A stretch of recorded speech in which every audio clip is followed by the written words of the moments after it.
Spirit Airlines, once a disruptive force in the U.S. airline industry, carved a profitable niche as an ultra-low-cost carrier.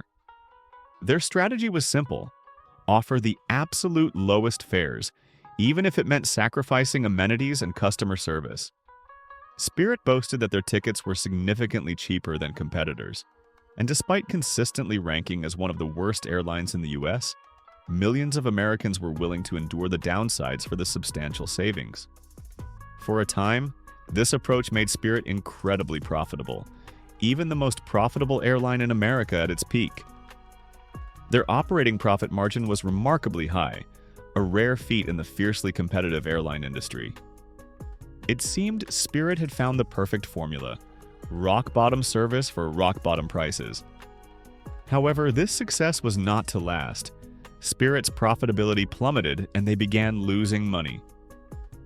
Facing mounting debts, the airline was forced to file for bankruptcy protection, casting serious doubt on its future.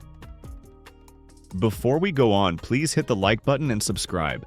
This is the best way to support the channel and help others find this video.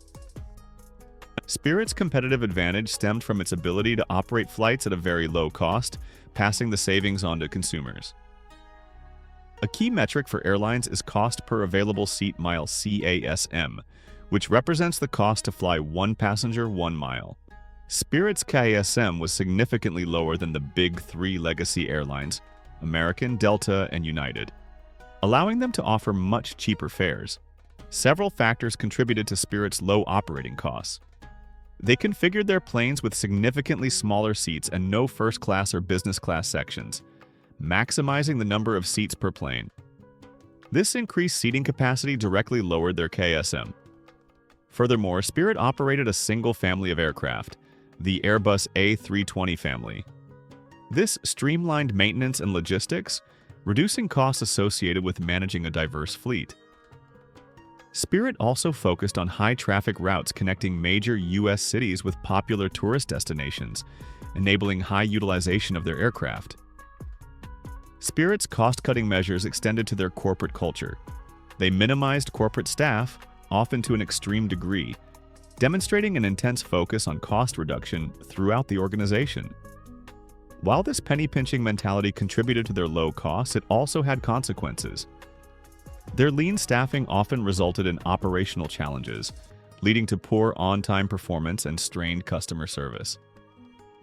Spirit consistently ranked poorly in on-time performance among U.S. airlines. Beyond operational issues, Spirit's business model also drew criticism. They pioneered the bare fare concept, where the initial ticket price covered only the bare minimum of transportation. Everything else, from checked bags and carry-on bags to seat selection and even beverages, incurred additional fees. This unbundling strategy allowed Spirit to advertise incredibly low fares, but often led to customer frustration when unexpected charges piled up. Ancillary sales like baggage fees became a significant revenue stream, often exceeding the revenue generated by the base fare itself. Despite their reputation for poor service and extra fees, Spirit's low fares attracted a significant customer base. Their market share steadily grew, and it appeared they had secured a profitable niche. However, this success was threatened by the rise of basic economy fares offered by the big three airlines. Prior to the pandemic, Spirit was consistently profitable and growing rapidly. The pandemic significantly disrupted air travel, impacting all airlines. While air traffic rebounded, Spirit struggled to regain its footing. Their revenue, while recovering, did not translate into profitability. The emergence of other low-cost carriers like Frontier and Allegiant also intensified competition. While Southwest operated a different model, they too competed for budget-conscious travelers. The Big Three, initially challenged by the growth of discounters, developed a strategy to compete: basic economy fares. Basic economy offered a lower fare class within the main cabin, but with restrictions like limited baggage options, random seat assignments, and last boarding privileges. This allowed the Big Three to compete on price with ultra-low-cost carriers like Spirit. In some cases, after adding Spirit's baggage fees, the total cost of a Spirit flight was comparable to, or even exceeded, the price of a basic economy ticket on a Big Three airline, which included a carry-on bag. This eroded Spirit's primary competitive advantage, price. While Spirit's operating costs remained lower than the Big Three, the legacy carriers had other revenue streams, most notably their loyalty programs. These programs generated substantial revenue through partnerships with credit card companies and retailers.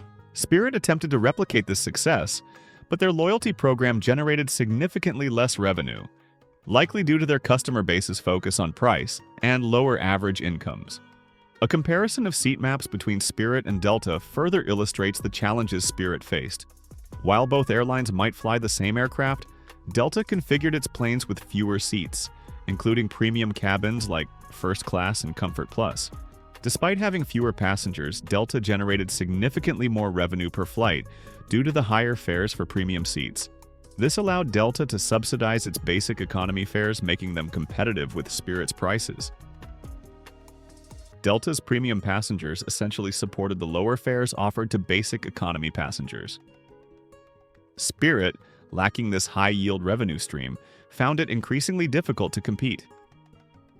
After the pandemic, Spirit faced additional challenges. Rising fuel prices and a tight labor market increased their operating costs. They struggled to offset these increased costs with higher ticket prices. Their load factor also decreased, indicating difficulty in filling seats.